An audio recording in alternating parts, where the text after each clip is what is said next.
Halo teman-teman semuanya, gimana nih kabarnya hari ini? Semoga sehat selalu ya.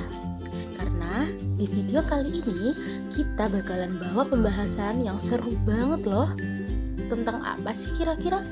Tentang edukasi, bagaimana cara menggunakan media sosial secara sehat dan juga bijak di era digital saat ini.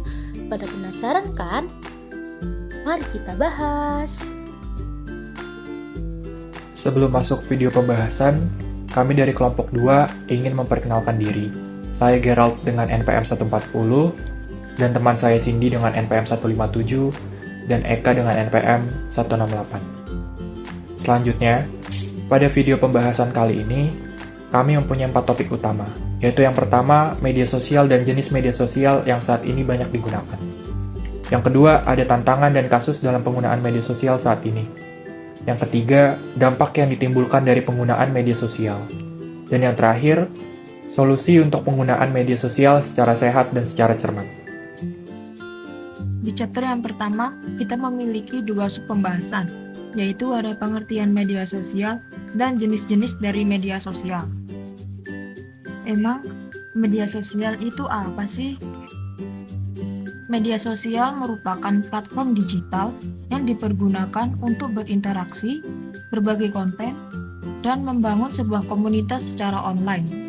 Dengan media sosial, kita tidak hanya bisa berkomunikasi dengan orang terdekat saja, tetapi kita bisa berkomunikasi tanpa batas jarak dengan siapapun, kapanpun, dan dimanapun orang itu berada. Lalu, yang kedua, kita akan membahas jenis-jenis dari media sosial. Apa saja sih jenis dari media sosial itu? Jenis media sosial yang pertama yaitu YouTube. YouTube merupakan platform berbagi video yang sangat populer dan masih diminati hingga saat ini. Lalu yang kedua ada Facebook.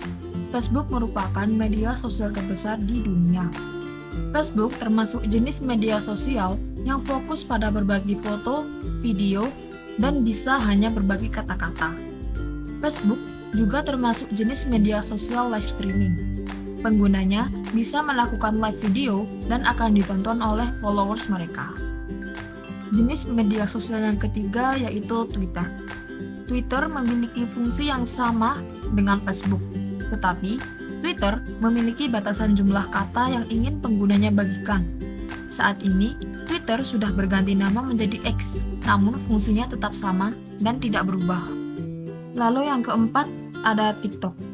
TikTok adalah jenis media sosial yang digandrungi oleh sejuta umat. TikTok merupakan platform berbagi video pendek yang sedang populer. Hampir semua kalangan memiliki akun TikTok, dari anak-anak, remaja, ataupun orang dewasa. TikTok juga termasuk jenis media sosial live streaming. Penggunanya dapat melakukan live video dan akan mendapatkan gift dari viewersnya, di mana tersebut dapat diuangkan. Jenis media sosial yang terakhir yaitu ada WhatsApp atau WA. WhatsApp merupakan aplikasi pesan singkat yang banyak digunakan di beberapa negara termasuk Indonesia. Tidak hanya berfungsi sebagai alat komunikasi, media sosial yang satu ini juga bisa menjadi alat pembelajaran jarak jauh. Para guru atau dosen mengirimkan file media belajar melalui WhatsApp dan para murid akan mempelajarinya. Sekarang kita lanjut ke chapter yang kedua. Di chapter yang kedua ini, kita juga memiliki 2 sub pembahasan, yaitu yang pertama ada tantangan penggunaan media sosial, dan yang kedua, beberapa kasus yang terjadi di Indonesia akibat dari penggunaan media sosial. Meskipun media sosial memiliki banyak manfaat, namun penggunaan media sosial juga memiliki beberapa tantangan. Apa aja sih tantangan dalam penggunaan media sosial itu? Tantangan yang pertama yaitu keamanan dan privasi. Ancaman terhadap keamanan data dan privasi pengguna merupakan tantangan utama, terutama dengan peningkatan kasus pelanggaran keamanan dan penggunaan informasi pribadi secara tidak etis. Tantangan yang kedua ada kejahatan digital atau cyberbullying. Media sosial dapat menjadi tempat bagi tindakan bullying atau pelecehan secara online yang dapat berdampak buruk pada kesehatan mental korban. Tantangan yang ketiga yaitu ketergantungan dan gangguan produktivitas. Penggunaan media sosial yang berlebihan dapat menyebabkan ketergantungan yang mengganggu produktivitas sehari-hari dan keseimbangan kehidupan. Tantangan yang keempat adalah penyebaran informasi palsu. Media sosial menjadi platform yang efektif untuk menyebarkan informasi palsu dan tidak akurat, menyulitkan pemisahan antara fakta dan opini. Kemudian, tantangan yang kelima adalah kurangnya literasi digital. Banyak pengguna mungkin kurang memahami cara mengelola privasi, mengidentifikasi informasi palsu, atau memahami konsekuensi dari tindakan online mereka. Tantangan yang terakhir yaitu kehilangan komunikasi secara nyata. Penggunaan media sosial yang berlebihan dapat menyebabkan kehilangan interaksi sosial secara langsung dan dapat mengurangi kualitas hubungan interpersonal di dunia nyata. And now, kita akan membahas subbab yang kedua di chapter yang kedua ini. Topik yang akan kita bahas adalah apakah ada kasus kriminal yang berkaitan dengan penggunaan media sosial, terkhusus di negara Indonesia. Jawabannya adalah ada. Kasus yang banyak terjadi saat ini karena media sosial di Indonesia yang pertama ada cyberbullying.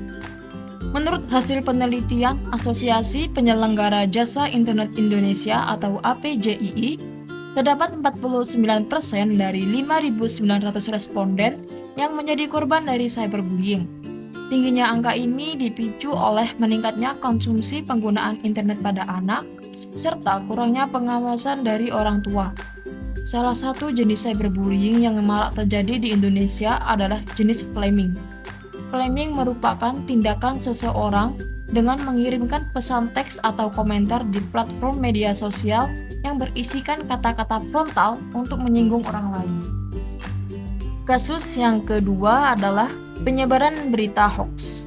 Apalagi saat ini menjelang pemilu 2024, banyak sekali berita-berita hoax yang disebarkan oleh orang-orang yang tidak bertanggung jawab untuk menjatuhkan nama paslon.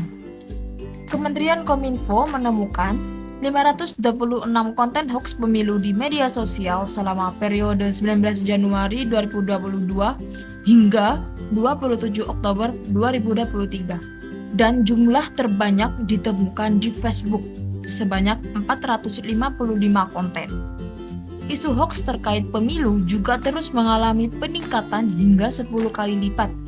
Pada tahun 2022, hanya 10 isu, dan pada tahun 2023 meningkat menjadi 98 isu. Yang terakhir, kasus yang terjadi akibat dari penggunaan media sosial di Indonesia adalah penyebaran video asusila. Media sosial kerap digunakan sebagai sarana penyebaran pornografi oleh orang yang tidak bertanggung jawab. Salah satu contoh kasusnya yaitu tersebarnya video asusila oleh mahasiswi asal Batam pada bulan Oktober 2023 lalu, di mana pelaku penyebarannya adalah pacar dari mahasiswi itu sendiri. Selanjutnya, pada chapter yang ketiga, kami membahas tentang bagaimana dampak penggunaan media sosial di kehidupan sehari-hari. Dampak penggunaan media sosial dapat dibagi menjadi dua, yaitu dampak positif dan ada juga dampak negatif. Berikut ini merupakan beberapa contoh dampak positif penggunaan media sosial. Yang pertama, mempermudah kita untuk berkomunikasi jarak jauh. Yang kedua, meningkatkan efisiensi dalam berbagai bidang seperti pemasaran dan bisnis. Yang ketiga, dapat memudahkan kita untuk mengakses informasi dan berita terkini. Dengan menggunakan media sosial, kita dapat mengetahui informasi dan berita dari dalam negeri maupun luar negeri secara cepat dan tepat. Yang keempat, memudahkan dalam mengekspresikan diri. Yang kelima, memperluas jaringan pertemanan dan memungkinkan terciptanya komunitas online. Dan yang terakhir, sebagai sarana hiburan bagi diri kita. Nah, selanjutnya, kalau ada dampak positif, pasti ada dampak negatifnya. Dampak negatif dari penggunaan media sosial yaitu mempermudah tersebarnya informasi hoax. Yang kedua, menimbulkan kecanduan yang dapat mengganggu kesehatan mental. Yang ketiga, mengancam privasi seseorang. Yang keempat, menjadi tempat diunggahnya konten negatif. Yang kelima, berinteraksi secara tatap muka cenderung menurun.